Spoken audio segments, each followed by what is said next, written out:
అందరికీ నమస్కారం అండి. ఈ రోజు మనం పెరుమాండ్ల శ్రీదేవి గారు రచించిన నేటి వనిత అనే ఓ చక్కటి కథను విందాం. ఇక కథలోకి వెళ్దాం. డియర్ మాళవిక, నేను నా ప్రేమను ఎన్నోసార్లు నీకు తెలియపరిచాను. కానీ నీవు నా ప్రేమని నిర్లక్ష్యం చేశావు. అయినా నిన్ను నేను మనస్ఫూర్తిగా ప్రేమిస్తున్నాను. ఇది నా ఆఖరి సందేశం. నువ్వు సరిగ్గా 5 గంటలకు బీచ్కి వచ్చి ఐ లవ్ యూ అనాలి. లేదంటే అక్కడే సముద్రంలో పడి చచ్చిపోతాను. నిజమైన ప్రేమ చావులోనే ఉంటుందంటారు.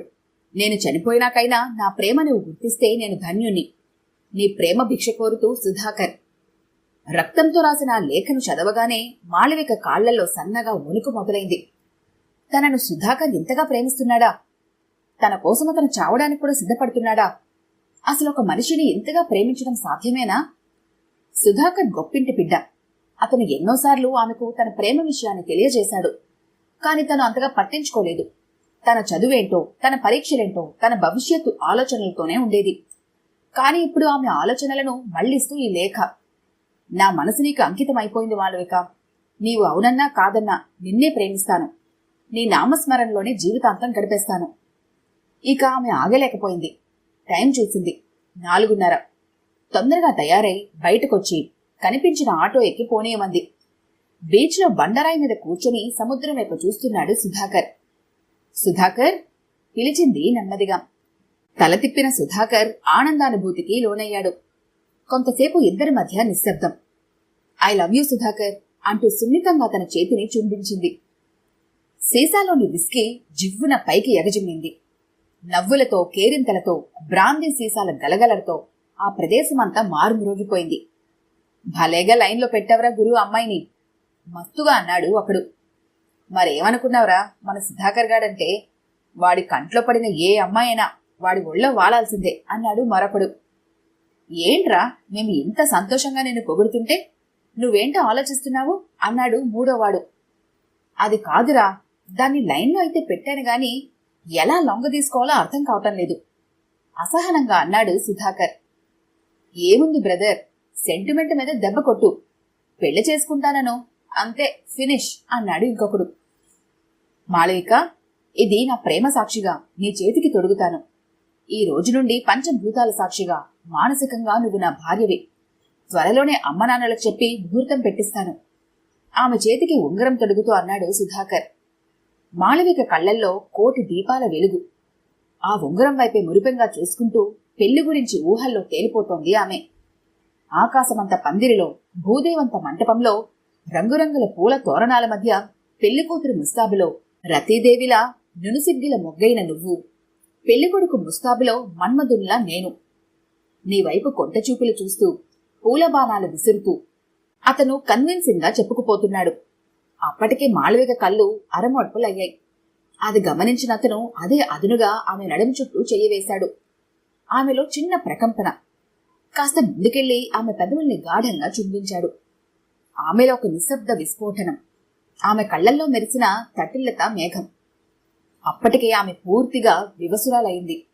అతను నావాడు అనే భావన తప్ప ఆమె మరేం ఆలోచించటం లేదు.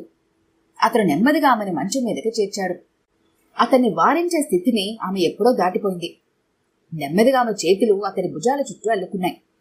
ఆమె పూర్తిగా దారిలోకి వచ్చిందని గమనించిన అతను ఇక ఆలస్యం చేయకుండా ఆమెను ఆక్రమించుకున్నాడు. ఎక్కడి నుండి వస్తున్నావు? మాళవికనే సూటిగా చూస్తూ అడిగింది మౌనిక. మాళవిక, మౌనిక ఇద్దరు హాస్టల్లో రూమ్మేట్స్. అంతకు మించి ప్రాణ స్నేహితులు. సుధాకర్ రూమ్ నుండి చెప్పింది మాళవిక. రూమ్ల వరకు వెళ్ళిందన్నమాట వ్యవహారం. అవును, విసుగ్గా అంది మాళవిక. మౌనిక తీక్షణంగా చూసింది మాళవికను.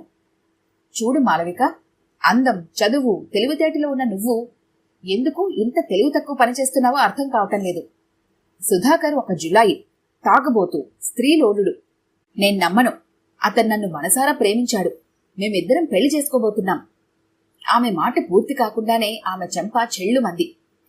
నిన్ను చదివించి గొప్పదాన్ని చేయాలని నీ తల్లిదండ్రులు ఎంతో నమ్మకంతో చదివిస్తుంటే నువ్వు చేస్తున్న నిర్వాకం ఇదా? రేపు జరగరాంది జరిగితే నీ తల్లిదండ్రుల్ని ఈ సమాజం ఈసడిస్తుంది. నీ బ్రతుకు నరకమవుతుంది. ఆలోచించుకో అని కోపంగా అక్కడి నుండి వెళ్లిపోయింది మౌనిక. ఏమిటి, కడుపా?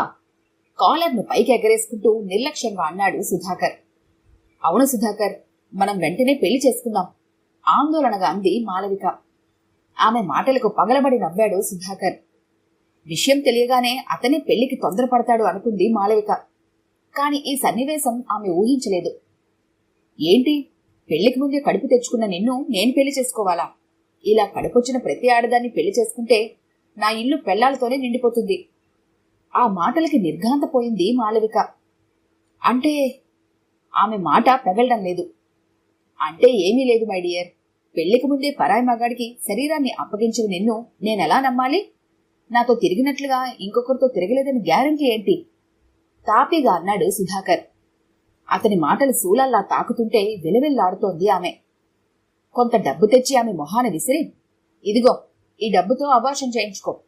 మరో విషయం, నా స్నేహితులు కూడా నీ మీద మోసపడుతున్నారు. వారికి కూడా కోఆపరేట్ చేశావనుకో, ఇటు ఎంజాయ్ చేయొచ్చు, అటు డబ్బు దక్కుతుంది. ఏమంటావ్ అన్నాడు.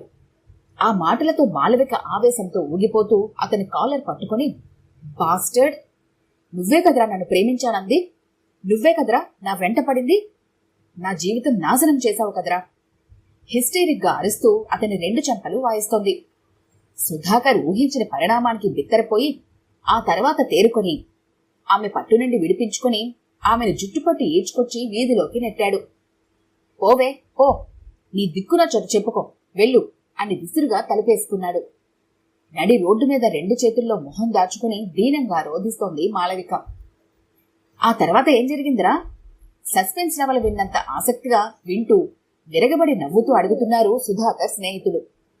ఏముందిరా, దాని జుట్టు పట్టుకుని ఈడ్చి బయటకు నెట్టి దిక్కున చోట చెప్పుకో అన్నాను. ఏదో గొప్ప పని చేసినట్టుగా గర్వంగా చెప్పాడు సుధాకర్. యు ఆర్ గ్రేట్ రా, చప్పట్లు కొడుతూ విరగబడి నవ్వుతూ అన్నారు.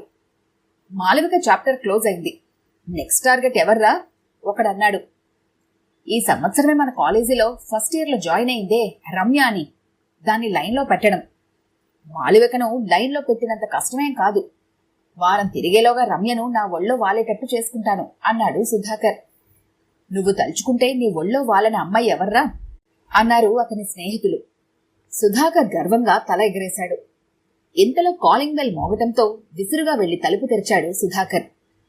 అతను తలుపు తెరిచాడో లేదో ఒక చెయ్యి బలంగా అతని ముఖాన్ని తాకింది. ఆ దెబ్బకి అతను ఎగిరి స్నేహితుల దగ్గర పడ్డాడు. ఊహించని ఈ పరిణామానికి అతని స్నేహితులు కొయ్యబారిపోయారు. సుధాకర్ తల విదిల్చుకుని తేరుకొని చూసేలోపు లోపలికి ప్రవేశించింది ఎస్ఐ వైజయంతి. ఆమె వెనుకే మాలవిక. మాలవిక అనే ఈ అమ్మాయి వెంటపడి ట్రాప్ చేసి ప్రేమ పేరుతో వంచించి గర్భవతిని చేసినందుకు నిన్ను అరెస్ట్ చేస్తున్నాను. నీవు రాసిన ఉత్తరాలు, నువ్వు మాలవికకు ప్రెజెంట్ చేసిన ఉంగరం, కొన్న జ్యువెలరీ షాపు ఓనర్ని, మీరు తిరిగిన ఐస్ క్రీం పార్లర్స్ ఓనర్స్ ని కలిసి సాక్ష్యాల్ని ఫైల్ చేశాను. నిన్ను ఒక జైల్లో పడేయటమే మిగిలింది. కమాన్ అంటూ సుధాకర్ కాలర్ పట్టుకుని బయటకు ఈడ్చుకొచ్చింది వైజయంతి. ఆమెతో వచ్చిన కానిస్టేబుల్స్ అతని రెక్కలు విరిచి పట్టుకున్నారు. టేక్ హిమ్ అవే అంది హూంకరిస్తున్నట్లుగా. ఆమె అలా అనగానే కానిస్టేబుల్స్ అతన్ని లాక్కెళ్లి జీపులో కూర్చోబెట్టారు. సుధాకర్ స్నేహితులు భయంతో బిగుసుకుపోయారు. వైజయంతి మాలవిక వైపు తిరిగి, నీ భవిష్యత్తు గురించి కూడా ఆలోచించకుండా ధైర్యంగా ఈ నిర్ణయం తీసుకున్నందుకు నిన్ను అభినందిస్తున్నాను అంది. అలా మరో ఆడపిల్లకు ఇలా జరగకూడదనే ఈ నిర్ణయం తీసుకున్నాను మేడం అంది మాలవిక. వైజయంతి మాలవిక భుజం తట్టి జీపులో కూర్చుంది. జీపు కదిలింది స్టేషన్ వైపుగా. ఈ కథ కనుక మీకు నచ్చినట్లయితే లైక్ చేయండి, షేర్ చేయండి. మరిన్ని ఇంట్రెస్టింగ్ కథల కోసం మా ఛానల్ని తప్పకుండా సబ్స్క్రైబ్ చేసుకోండి.